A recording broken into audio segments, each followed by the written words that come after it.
kandungan global dengan melihat rubuk-rubuknya. Rubuk itu apa? Kan kita sering mendengar ini 1 rubuk, ini 2 rubuk, ini 3 rubuk, yang sebagaimana kita mendengar ini juz 1, juz 2, juz 3. Kalau juz berapa juz? 30 juz. Kalau rubuk ada berapa rubuk? Sekarang rubuk itu apa dulu? Rubu itu artinya 1/8 juz. Rubu sebuah istilah artinya 1/8 juz. Berarti kalau ada 30 juz ada berapa rubu? 240. Jadi ada 240. Nah, sekarang kita lihat surat Hud dengan melihat per rubuknya. Ar-rub'ul awal, rubu yang pertama, minha ma qad iftatahat bitanwih bi sya'nil Qur'anil Karim wa bid'awatin nas ila ikhlasil ibadah wa ila tawajjuh ilaihi bil istighfar wa taubah as-sadiqah hatta yanalu as-sa'adah fi dunyahum wa ukhrahum. Ini rubuk yang pertama, dimulai dengan agungnya Al-Quran. Alif Lam Ra, kitabun uhkimat ayatuhu thumma fussilat min ladun hakimin khabir. Dimulai dari tentang agungnya Al-Quran, kemudian yang berikutnya masih dalam rubuk ini tentang dakwah kepada manusia untuk ikhlas beribadah kepada Allah saja, kemudian untuk lurus di dalam beribadah kepada Allah saja, kemudian tentang istighfar, tentang taubat yang jujur, tentang taubat yang benar, kemudian sampai mendapatkan as-sa'adah di dunia dan di akhirat. Ini rubuk yang pertama. Kemudian rubuk yang kedua, wajadnaha tasuqu lana bi uslubin mufassal, qissatu Nuh alaihissalam ma'a qaumihi fa tuhki amrahu lahu bi ibadatillahi wahdah. Rubuk yang kedua dimulai dari kisah Nabi Nuh. Jadi bisa dilihat ayat berapa ini? 25. Walaqad arsalna Nuhan ila qaumihi inni lakum nadhirum mubin. Jadi dimulai dari kisah Nabi Nuh, di mana diceritakan di sini Nabi Nuh memerintahkan untuk beribadah kepada Allah saja. Kemudian dikisahkan tentang balasan yang buruk bagi yang menentangnya dan seterusnya. Ini globalnya ya. Ini globalnya. Kemudian sekarang rubuk yang ketiga. Naqussu alaina masyhadan mu'thiran. Masyhad Nuh alaihissalam bahwa yunadi ibnahu alladhi istahabba al-kufra alal iman. Pada rubuk yang ketiga kita mendapatkan kisah tentang sebuah fenomena yang sangat menyentuh, sebuah fenomena yang sangat menyentuh hati kita atau sangat menyayat hati kita. Bagaimana tidak, Nabi Nuh menyeru anaknya kepada keimanan, tapi anaknya lebih memilih kekufuran daripada iman. Padahal Nabi Nuh dengan semangatnya memberikan petunjuk kepada anaknya, mengatakan, ya bunayyarkam ma'ana wa la takum ma'al kafirin. Ya bunayya, panggilan kesayangan. Ya bunayya, panggilan kesayangan. Seperti Nabi Ibrahim memanggil ayahnya, ya abati. panggilan yang ada makna kedekatan tersendiri. Demikian juga ya bunayya. Barangkali dalam bahasa Inggris memanggil anaknya my Ani, ya begitu ya, yang bisa bahasa Inggris ya Mas Iwan ya. Oh ya, ya, ya, barangkali begitu. Jadi my honey gitu ya. Apa bacanya? Itu. Ya, ya. Nah, tetapi di dalam bahasa Arab ya bunayya. Kemudian anaknya ini sebenarnya anaknya kan memilih kekufuran dan sudah kafir, tapi diposisikan seakan-akan belum kafir. Ya bunayyarkam ma'ana wala takum ma'al kafirin. Wahai anakku, naiklah bersama kami, janganlah kamu bersama orang-orang kafir. Jadi diposisikan seakan-akan bukan kafir, padahal kafir.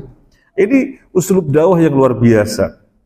Saya ingat betul ini tafsir dari Syekh Abdurrahman Al-Qassas.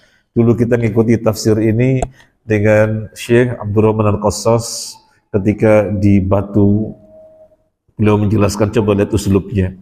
Ya bunayya, panggilan kesayangan. Irkam ma'ana. Kemudian Nabi Nuh tidak mengatakan wala takum minal kafirin. Kalau redaksinya janganlah kamu termasuk orang kafir, berarti ya memandangnya kafir. Tapi di sini karena lagi mendekati mendakwai, diposisikan seakan-akan belum kafir. Wala takum minal kafirin. Ini bisa kita tiru. Misalnya kita melihat kawan kita yang terjerumus karena mungkin pergaulan atau apa ya, sudah minum-minum khamr dan sudah mabuk-mabuk, tapi kita lagi mendekati mendakwainya, kita bilang, kamu jangan mabuk, kamu dan seterusnya, berapa minum khamr mahal dan seterusnya. Kita nggak bilang begitu, kamu boyo jangan ikut-ikutan mereka, seakan-akan belum bergabung. Ini uslub dakwah. Jadi lihat bagaimana Nabi Nuh memiliki semangat untuk mendakwai anaknya, tapi anaknya memilih kekufuran daripada keimanan. Maka ini masyhad mu'thir, suatu fenomena yang sangat menyentuh hati, betapa hidayah itu mahal. Ini rubu yang ketiga ya, rubu yang ketiga. Kemudian rubu yang keempat. Rub'un yang keempat. Minha tasuqu lana as-surah al-karimah madara baina salihin wa qaumihi. Rubu' yang keempat dimulai dari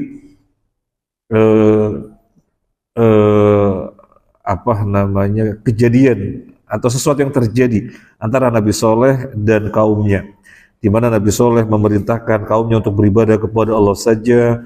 Nabi Soleh mengingatkan mereka tentang nikmat-nikmat Allah yang telah diberikan kepada mereka. Nabi Soleh memperingatkan mereka agar jangan mengganggu onta. Jangan mengganggu onta, ini onta spesial, onta khusus, dan seterusnya. Ini rubu' yang keempat. Dan rub'un yang keberapa? Yang kelima, hadithuha an janibin min qasasi ba'dil anbiya ma aqwamihim. Fatahaddatsna an qissati Syu'aib alaihissalam ma qaumihi, dan seterusnya. Ini rubun yang kelima, kisah-kisah tentang nabi-nabi yang lainnya. Kisah-kisah tentang nabi yang lainnya. Termasuk tentang kisah Nabi Syu'aib alaihissalam bersama kaumnya. Kemudian rubu yang keenam, rubu yang terakhir, jadi dibagi 6 rubu. Surat Hud ada 6 rubun. Fanaroha tubayinu biuslubin qawiyyin munzirin anan nasa sayatuna yawmal qiyamah minhum syaqi wa minhum sa'id. Jadi rubun yang ke-6 yang terakhir dari surat Hud, di mana surat Hud dibagi 6 rubu. Di sini dijumpai penjelasan dengan uslub yang sangat kuat sekali, yang mengingatkan betapa manusia nanti pada hari kiamat dikelompokkan dua macam kelompok, syaqi orang yang sengsara dan sa'id orang yang bahagia. Kemudian yang sengsara kemana jalannya, yang bahagia kemana jalannya. Ini globalnya dibagi menjadi 6 rubu'. Kemudian yang berikutnya, poin-poin besarnya dari surat Hud. Yang pertama, targhibun nas fi taatillah, memotivasi atau memerintahkan manusia agar berbuat ketaatan kepada Allah.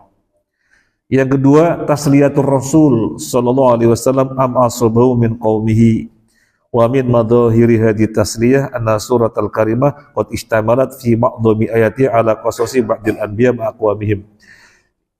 Poin yang kedua, hiburan bagi Nabi sallallahu alaihi wasallam karena beratnya beliau menghadapi kaumnya. Bentuk hiburannya mana? Bentuk hiburannya adalah di dalam surat Hud ini dikisahkan kisah tentang nabi-nabi, di mana setiap nabi yang dikisahkan berhadapan dengan kaumnya yang semuanya berat. Jadi bukan kamu saja, wahai Muhammad. Jadi bukan Nabi Muhammad SAW saja yang berat. Kaum-kaum nabi-nabi sebelumnya juga menghadapi kaumnya dengan berat. Jadi bukan kamu saja, kamu bukan yang pertama. Ini tasliyah, hiburan bagi Nabi. Kemudian poin utama yang ketiga, iqamatul adillah ala anna hadzal Qur'an min indillah wa laysa min kalamil bashar. Tegaknya hujah bahwasanya Al-Qur'an itu dari sisi Allah, bukan dari ucapannya manusia. Di dalam surat Hud ini ditantang, kalian mengatakan ini Al-Quran bukan dari Allah tapi bikinan Nabi SAW. Datangkan 10 surat saja. Am yaqulu naftarah qul fa'atu bi'asyri suwar. Ini dalam surat Hud. Datangkan 10 surat saja. Kalau kalian mengatakan ini bikinan Muhammad, datangkan 10 surat saja. Wis gak usah keseluruhannya, 10 saja, nggak bisa kan? Maka ini iqamatul adillah, tegaknya dalil bahwasanya Al-Quran min indillah, Al-Quran dari sisi Allah Azza wa Jalla. Kemudian poin utama atau pokok bahasan besar yang keempat, bayanu sunnatin min sunanillahi allati la tatakhallaf wa hiya annahu subhanahu la yadlimun nasa syai'an walakinna nasa hum alladhina yadlimuna anfusahum bi'aradihim anil haqqi wattiba'ihim lil huda wastihqaqihim lil 'uqubah allati hiya jazaa'u 'adilin li kulli dhalimin. Yang keempat ini adalah penjelasan tentang sunnatullah, bahwasanya tidak akan pernah meleset. Orang yang baik akan dibalas dengan kebaikan, orang yang buruk akan dibalas dengan keburukan. Maka dilihat, pengikut nabi-nabi Allah berikan balasan yang baik, yang menentang nabi-nabi Allah berikan balasan akibat sesuai dengan perbuatannya. Ini sunnatullah. Selesai.